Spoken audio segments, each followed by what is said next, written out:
और अगर आप नहीं बुलाए हैं तो किस आधार पर रिया चक्रवर्ती को कहते हैं कि इसका लुकआउट नोटिस क्वैश ना करें?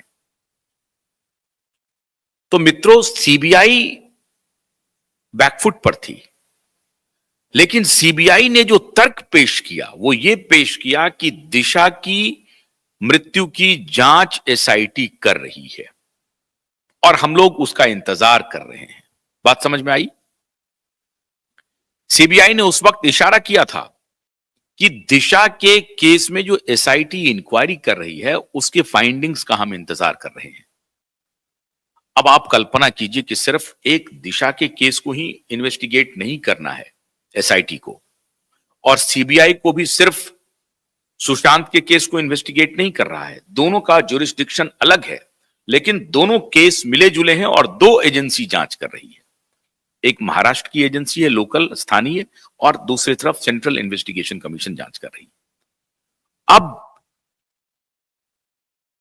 ये जो कॉल्स जाने शुरू हो गए, अब जब आना शुरू हो गया, भाई डिटेल पता किया जा रहा है।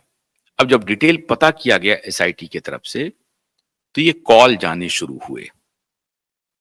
पुलिस खंगालना शुरू की कि साहब ये फोन नंबर किसका है, ये कहां पर रहता है, इसका व्यवसाय क्या है। तो मुंबई में खलबली मच गई है और आप हैरान हो जाएंगे कि खाली जब जब मैंने आपको कल बताया था डिनो मोरिया और सूरज पंचोरी के बारे में, ऐसे कम से कम 25 लोग हैं और ये मामला बढ़ रहा है। वो जो एक एक्टर की बेटी है ना, जो आपके लिए सीरियल बनाती है ना, वहां तक मामला जा रहा है। एकता कपूर तक ये मामला जा रहा है। एकता कपूर की पार्टी तक ये मामला जा रहा है। पलवेल का फार्म हाउस भी निशाने पर है। किसका है फार्म हाउस, बताने की जरूरत नहीं है। पलवेल का फार्म हाउस, पलवेल का फार्म हाउस भी निशाने पर है। मित्रों, दिशा और सुशांत का केस एक ऐसा पेंडोरा बॉक्स खोलने जा रहा है जिसको जान करके समझ करके पूरा देश सन्न रह जाएगा। बॉलीवुड के कुकृत्य इस प्रकार से सामने आने वाले हैं जिसको जान करके समझ करके पूरा देश सन्न रहने वाला है। आप कल्पना नहीं कर सकते हैं। छोटे बच्चों की ट्रैफिकिंग हो रही है। मैंने कल आपको इशारा किया था वर्ल्ड इकोनॉमिक फोरम का, ये फार्मा माफिया का। छोटे बच्चों की ट्रैफिकिंग हो रही है, उसके ऊपर दवाइयों का ट्रायल किया जाता है। इतने घिनौने हैं ये लोग, इतने घिनौने। और वही एक कहानी अभी छिपी हुई है कि जो एनजीओ है, जिस एनजीओ से बच्चे आते हैं, उस एनजीओ का रिश्ता किस किस से है। दिक्कत यह है कि इस हमाम में सारे नंगे हो रहे हैं। हम आप कह रहे हैं कि एसआईटी चुप बैठी है। दिशा और सुशांत का केस एक अजीब केस हो गया है। जो जांच करने वाले लोग हैं वो खुद को बचाते हुए जांच कर रहे हैं, और जहां जो जांच में पकड़ा रहा है फिर वो जांच करने वाले तक पहुंच जा रहे हैं। तो ये जो अलाउद्दीन का जो तिलिस्म है ना, ये तिलिस्म चल रहा है अभी। इसीलिए जांच एजेंसी एक कदम आगे तो बढ़ती है, फिर उनको दो कदम पीछे हटना पड़ता है कि साहब ये तो फोन यहां जा रहा है। कुछ बात को मैं आपसे शेयर नहीं कर सकता। ऐसी ऐसी जानकारियां हैं जो भूचाल पैदा कर सकती हैं इस देश में। लेकिन हमारी मर्यादा है कि हम जांच एजेंसियों की मर्यादा को भंग नहीं करेंगे। वो जिस प्रकार से जांच कर रहे हैं, उनकी जांच जैसे बढ़ रही है, उसमें ये मेरा ये अधिकार नहीं है कि मैं उनकी मर्यादा का हनन करूं, उनकी गोपनीयता का हनन करूं। लेकिन मैं इशारा कर रहा हूं, आप इशारे में समझते जाइए। जांच एजेंसी 2 कदम आगे बढ़ती है और फिर 4 कदम उनको पीछे हटना पड़ता है। कभी उनको पता चलता है कि अरे साहब ये फलां व्यक्ति है, इनका रिश्ता इनसे भी है, अरे अब क्या करें, इनका रिश्ता इनसे भी है, अब क्या करें, इनका रिश्ता इनसे भी है, अब क्या करें। रिश्ते निकल रहे हैं वहां, सब एक दूसरे से मिले जुले हैं। केवल ड्रग का कारोबार नहीं है। अभी आप देखते होंगे, आपको याद होगा,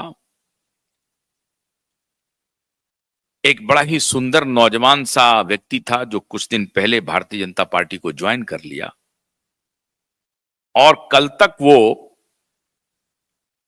आदित्य ठाकरे के दाहिने हाथ थे। और वो आदित्य ठाकरे अब उन्हें फूटी आंख नहीं सुहा रहे हैं और अब वो खुल करके बोल रहे हैं, आदित्य ठाकरे के खिलाफ मुखालफत कर रहे हैं, नेता बन गए हैं, बीजेपी में शामिल हो गए हैं साहब।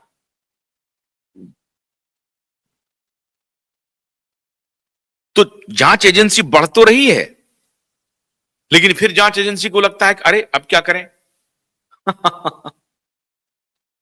तो जांच एजेंसी की परेशानी को भी आपको समझना पड़ेगा। जो मुझे सूचना मिल रही है, जो मुझे सूत्र बता रहे हैं, जो पुलिस में मेरे लोग हैं, आईबी में मेरे लोग हैं, वो कह रहे हैं साहब हम तो बिल्कुल तहकीकात करते जा रहे हैं और हर फैक्ट्स को रखते जा रहे हैं और हम नहीं चाहते हैं कि अदालत में जब हम फैक्ट पेश करें तो उनके पास कोई मौका मिले अपने को बचाने का, और इसलिए हम साक्ष्यों की एक पूरी फेहरिस्त तैयार कर रहे हैं और उस साक्ष्य से उनको निकलना बहुत मुश्किल होगा। तो जो मुंबई पुलिस एक्सीडेंटल केस कह करके दिशा के केस को क्लोज कर दिया था, आज वही मुंबई पुलिस अद्भुत कारनामे कर रही है, अद्भुत। मैं सिर्फ इशारे में आपको बताते जा रहा हूं कि जहां फोन जाता है, जहां फोन की तहकीकात होती है, तो पता चलता है कि साहब ये तो आजकल इधर आ गए, इनका फोन यहां पर बज रहा था, इनका फोन यहां पर बज रहा था। जिनकी जिनकी घंटी बज रही है ना, मुंबई पुलिस भी बड़ी चतुराई से काम कर रही है। घंटी बजा के कंफर्मेशन कर रही है कि हाँ यही व्यक्ति है, ठीक है, बहुत बढ़िया, ताकि आप भाग ना सकें। आप बहुत सारे ऐसे भी शातिर हैं जिन्होंने नंबर ही बदल लिया है। और अब तो स्थिति यह हो रही है, हमें खबर यह मिली है कि बहुत सारे लोग जो कि पूरी तरह से दिशा के केस में इन्वॉल्व हैं, वो देश ही छोड़ना चाह रहे हैं, लेकिन रास्ता नहीं मिल रहा है।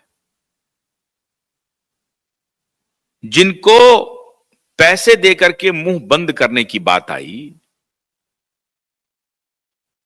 आप सोचेंगे कि, कल्पना कीजिए कि किसी का गर्लफ्रेंड एक्सीडेंटल डेथ ही हो जाए साहब, तो हम भाग जाएंगे, हम डर जाएंगे और पुलिस उसको ढूंढ ही नहीं पाएगी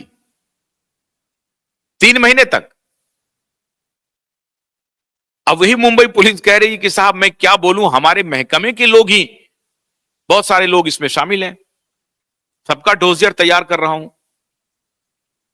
सारा का सारा डोजियर तैयार कर रहा हूं, लेकिन डोजियर तैयार करने में तो मुझे देने पड़ेंगे ना।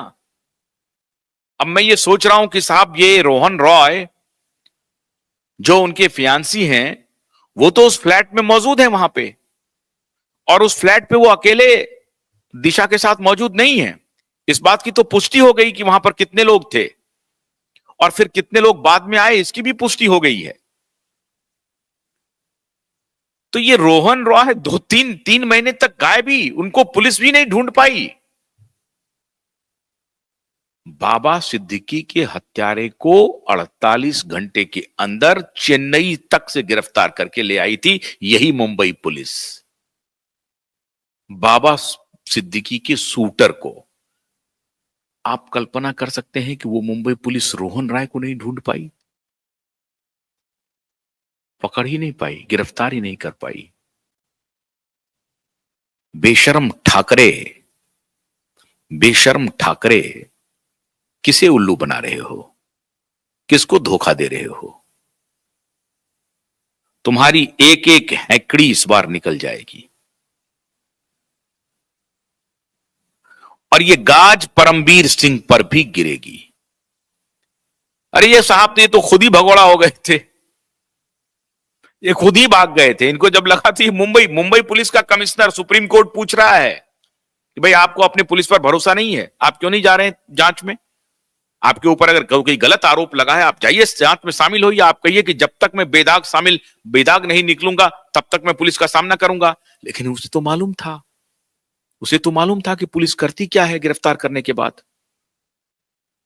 जो कुकर्म आज तक वो करते रहे थे, उस कुकर्म के बारे में तो उसे मालूम था, तो खुद फरार हो गया साहब। ये सृष्टि में ऐसा पहली बार आपको देखने को मिलेगा कि एक पुलिस